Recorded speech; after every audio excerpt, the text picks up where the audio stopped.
Hello, it's Debbie Gilbert here from the Business Awards Show, and I'm also the owner of the Best Business Women Awards. And today I'm joined by Hanne Grice, who is a clinical animal behaviourist. She can tell us more about that. And she does pet training as well, pet behaviour training, and she is at the top of her game. She is really highly qualified in this area. So we're going to be talking about this area of her work. She was a silver winner last year in the Best Business Women Awards in not just one category, but two. So animal services and customer service, really difficult to get shortlisted in customer service. So we know that she's going to be outstanding in that area to have been chosen by the judging panel. Has been a previous winner of the awards and other awards as well. So we're going to talk to her all about awards, but also find out more about what she does with animals and why she's so great at what she does. So welcome, Hanne. Hi, thank you so much for having me. So let's start at the beginning. What took you into this industry and what is it exactly that you do? That's a really good question. Yeah. So I'm 47 nearly, and when I was at school, this job didn't really exist as such. It was vet surgeon or vet nurse, and I knew I didn't want to go into that particular field, but I knew I wanted to get involved with working with animals. However, conscious that I needed to have a roof over my head and that dog walking and pet care isn't going to give you huge amounts of money in the early years, I decided to get myself a politics and business degree and then get into business as quickly as I could. And that literally was a means to save money because I always knew I wanted to work with animals. When I was then working in television, because my career took an interesting path, having hated working in financial services on a trading floor for a few months, I quickly left and went into TV production. I ended up producing many shows, and one of those shows included The Big Breakfast for my sins, and we used to have animal behaviourists come on there as well as trainers, and it was through a well-known behaviourist who kind of invented puppy training, as it were, at the time, and we're talking in the 90s at this point and early noughties, that really encouraged me to go for it, because I mentioned that I was really keen on working with animals, and having worked in TV and film, you do work with animals and you do work with animal trainers, but less of the behavioral training and modification that I was interested in. Anyway, so long story short, I took various qualifications, continued to work full time to put money in the bank, and that got me to the point by 2006 I was ready to launch the business, and that's how it began. So in 2006 you launched the business, and then what's made you take additional training to get you to the level where you are now? Again, a good question. I always want to be on top of my game, very driven. Got my dad to thank for being sort of almost workaholic type traits that have been inherited. And I always knew I wanted to get as far as I could in my industry. And that's a really interesting one, because the animal behavior and training industry isn't well regulated, if at all. So there's been lots of debate over the years about this, which is why you could technically take a 2-day course and come out and call yourself a behaviorist or trainer. Now, everyone's got to start from somewhere. My goodness, I know that. So did I. And that's no bad thing to have a starting point. But over more recent years, we have progressed to get to a point where there's the formation of something called the Animal Behaviour and Training Council. And it's where you choose to go through robust systems where you show that you've gone on to further learning, so like myself, an MSc in Applied Animal Behaviour and Training, and then you're furthering your knowledge with just practice, so hours of work working with clients, and then you're getting your cases peer reviewed, you have formal interviews, and it's a process of kind of validating that you're understanding the knowledge and the theory, it's being applied appropriately using science-based up-to-date methods. You're showing professional, ethical approach, because you're dealing with a range of issues, and some of those issues are emotionally traumatic and incredibly draining. So I wanted to go through that process basically as a validation for myself that I knew what I was doing, and this is an ever-evolving field. Particularly in the last 20 years, we've learned more about, you know, domestic dog Fido than ever before. You know, back in the 50s, 60s, 70s, you could argue we knew more about primates and, you know, marine animals than we did domestic dog, which is crazy because that's the first animal domesticated. And this is where the problem lies in today, and why awards are so great, because there are lots of people out there that are unaware that clinical animal behaviourists exist, that there are certified bodies like the Animal Behaviour and Training Council, where individuals, practitioners like myself, choose to go through a robust evaluation process with assessment committees to then let you be part of that. Otherwise, you could just look in an old phone book, look on Google, and pick somebody who might then, you know, advise you to spray your dog with water because it likes, to slap your dog, or chuck a chain down towards its back, or jerk its lead. And unfortunately, it's been populated, some of that, in the sort of recent sort of 30, 20 years, even more recently, with certain well-known trainers that get airtime, and that's whether we're talking TikTok or television. So what's the sort of more common things that you see with dogs, the more common problems that you see? Oh gosh, it ranges. So, you know, umbrella terms: aggression, anxiety related behaviors, fears and phobias. So it could be anything. Typical problems with dogs will be human to dog aggression, dog to dog aggression. With cats, it will be inter-cat aggression, so cats fighting within the home. This morning, a case where a cat is fighting neighbours, and actually one cat's lost its eye. Neighbour's cat's lost its eye from the fighting. It might be with some situations, dogs aggressive towards unfamiliar people or visitors. Very awkward, seen that hugely rise since the pandemic, with the restrictions of visitors around and not being able to mingle out and about with others. Another common one with dogs will be noise phobias. So things like fireworks, gunshots, and that can generalize to storms and you know, rain, because that's usually the precursor to storms. So with cats, very often it might be owner-directed aggression or inappropriate elimination.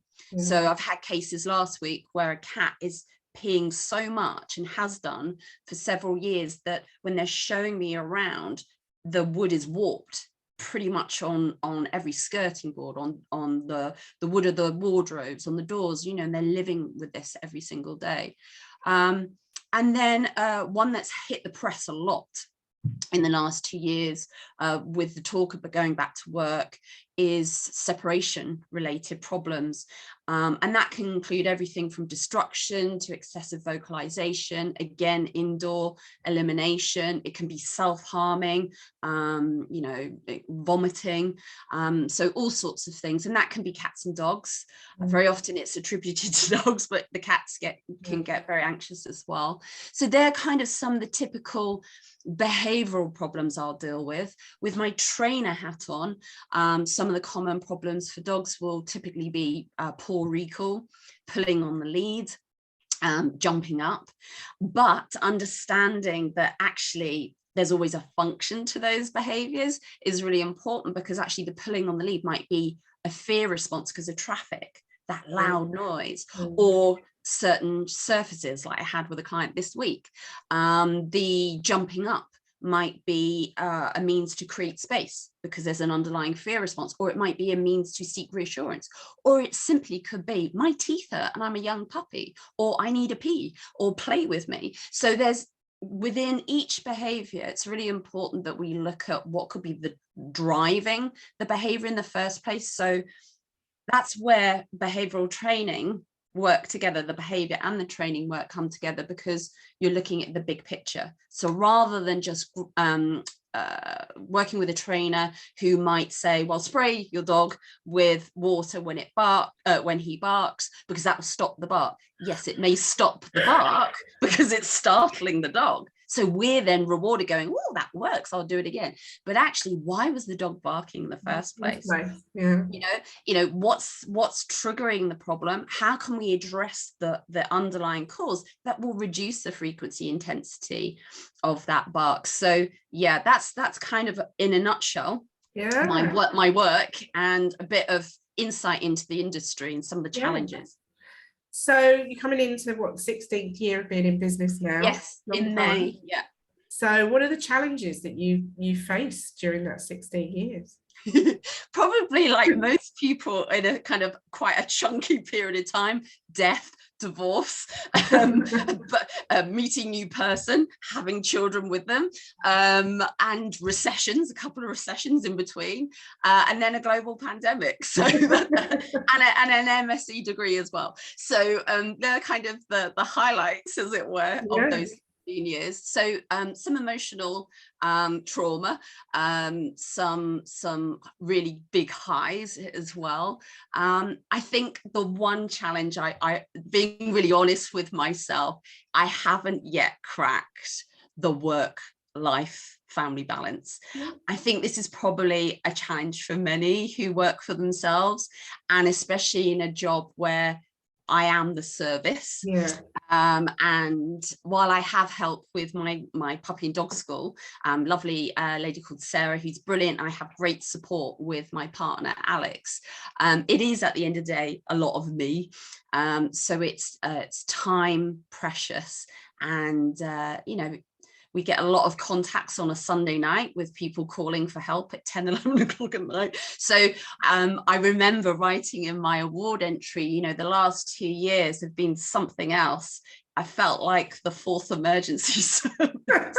And that's always been there to a degree, but never before have I seen the sheer scale and just having to turn away work and pass on to my peers. I think this is because people in large numbers got dogs during the pandemic. Yeah, that's absolutely right. So when you look at the stats, before the pandemic, you're talking about, in the UK, around 10 million dogs, currently over 12 million or 12.5, depending on what you're looking at.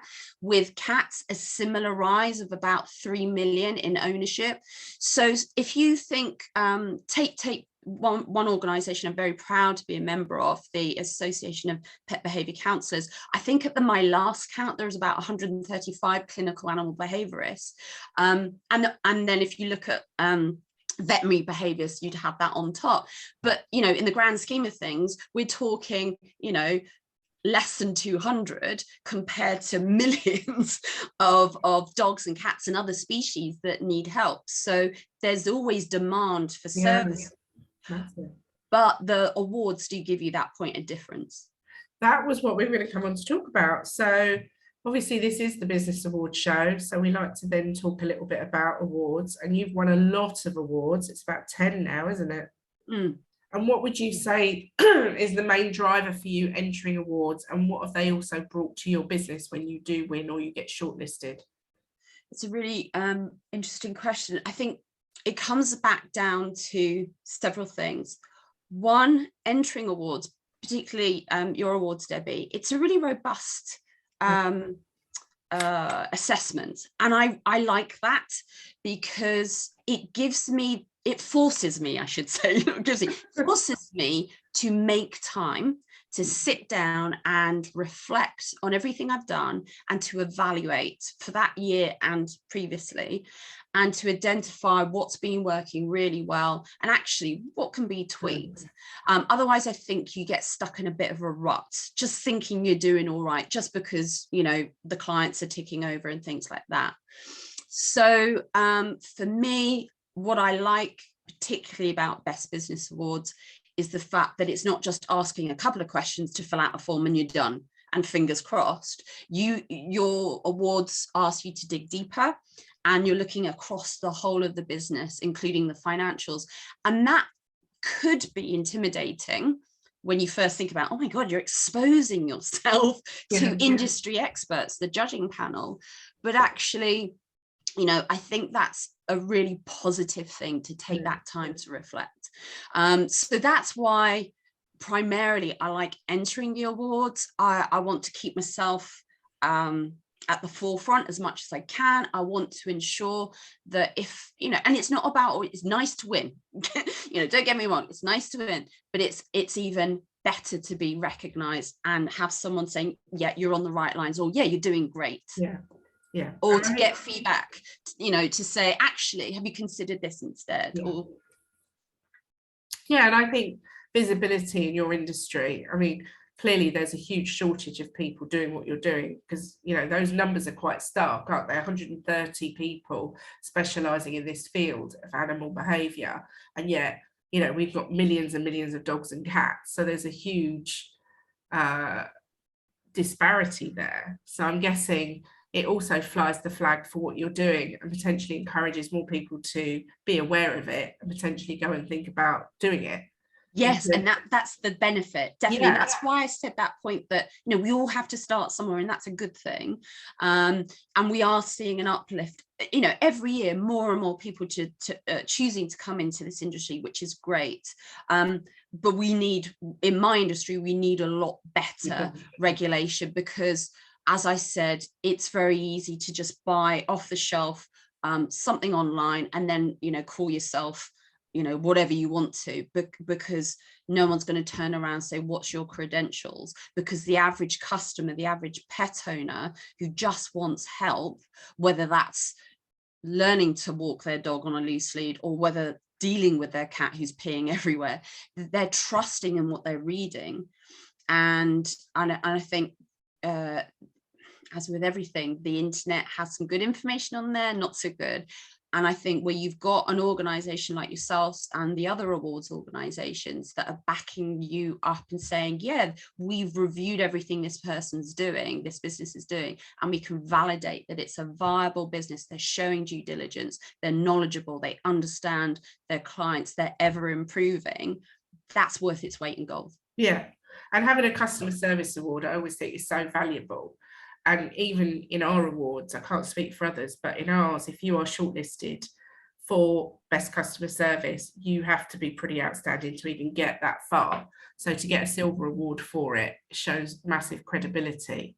You know, that's really nice to hear, Debbie. Yeah. When you first started these in 2015, that was the first year I entered, and animal services, so pleased you got that category now, because it recognizes this is a huge multi-billion pound industry. But I chose customer service because that's something I'm passionate about. Can't stand people not returning calls or making an effort.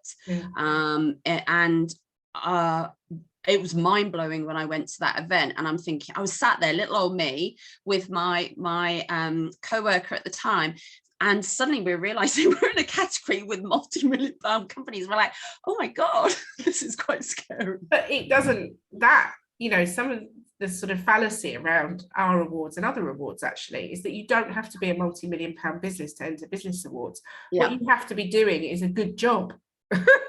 Yes. And running a good business. Now, just because it's not multi-million pound doesn't mean it's not a good business. And people get caught up in that. And in fact, some of the worst businesses out there are multi-million pound businesses. They might be turning over loads of money, but actually they're not delivering very good service and they're not looking after their customers. So it's quite interesting, because I think some of the best businesses out there are just people doing their thing, earning a living and supporting people. You know, they might not be a millionaire sitting on a yacht, but they're actually just doing such an amazing job, and they should be recognised for that. So what's on the agenda for you for 2022? Well, we just launched a long overdue new website, hannegrice.com. So that's been in the works for a long time. So that was launched just before Christmas. Haven't kind of widely communicated it yet, because there were, as with all these things, tweaks to be made, but that's now up and running. And then the next follow on is something that I'm working on called a member vault. And this came out of the pandemic, because I had to show flexibility really quickly, like everybody else. And within a matter of days, all my classes, all my consultations, all my lecturing, because I'm also an animal sciences lecturer on the side, everything went virtual. So what I learned is that there's demand for my services, whether it's virtual or not. And I have been doing some virtual on Zoom since 2017 with clients abroad, expats, but that service just massively increased because of the nature of the pandemic. But then I also learned, hey, I'm recording these classes real time as we go. So why don't I bank these and create these as a suite of off the shelf, you can buy your stage 1 puppies or stage 2 with me. And since the pandemic started, for those who couldn't physically get into the live, I just packaged that up and they were buying the recorded. And over the last couple of months, we've had 55 graduates just on the recorded. So I'm back in class, standing in front of people, but I've also got a whole set of students who are working with me on pre-recorded courses. And that led to the idea of, look, you know, I'm always providing handouts and resources, because you get asked the same questions pretty much all the time over the years. So I have a whole suite of handouts and videos. I think I've got, at the latest count, over 600 videos of me doing stuff and saying this is how to do this or that or whatever. And I just thought, right, I need to create, rather than having it on different channels like Vimeo and Dropbox and things like that, I'm going to collate it all. And the idea with this member vault is you can then, if you want to find out how to tackle with feline inappropriate elimination, or just learn more about cats, cat behavior and body language, or to understand dogs and different aspects of them, you can go to this one place and then click on buy. And to me, this is where I think I am going to get that work-life balance better, because it is all going to be automated, and therefore you don't need me physically clicking and doing stuff. So that's the next big thing for 2022. And then the other thing, I've always been passionate about children and dogs, and babies and dogs. So my MSc final research or thesis was into the pre and postpartum relationship between dogs and their owners. So whether new babies basically alters the dog owner relationship, because there's hardly any peer-reviewed research out there about this. So that produced really interesting results. So I want to further that research too, and the goal is to make that publishable. And then, as long, I'm not planning on having any more babies, being an older mum. The last one was a surprise, but as long as I don't have any more babies that interrupt the idea of doing a PhD, that would be the goal. Oh, wow. So the idea is, at some point, I would love to do that. Whether the reality happens, I don't know. But that's the last thing for me that I really would like to do. More immediately, I'm taking some time off. Woohoo! Come Easter. So I'm actually gonna hang out with my family and enjoy some time off. Brilliant. Oh, well, it's been amazing talking to you today. So if anyone's listening to the show today and they know someone who's got a troublesome dog or a troublesome cat, although I have been told it's never the animals, it's always the owners that's the problem. But if you've got trouble with your pets, come and talk to Hannah and get some advice, because, you know, she has been vouched for by her judging panel as outstanding in her field. And I think you are definitely one of the leaders in your field, without a doubt. So thank you for joining me today. Keen to continue to watch your journey. I'm sure you're going to be one of those TV animal behavioural therapists one day, I'm sure. Grab you for one of the TV documentaries that goes on. And yeah, keep us updated on what you're up to. Sounds great. So take care, Hannah. Thank you so much. Bye, Debbie. Bye.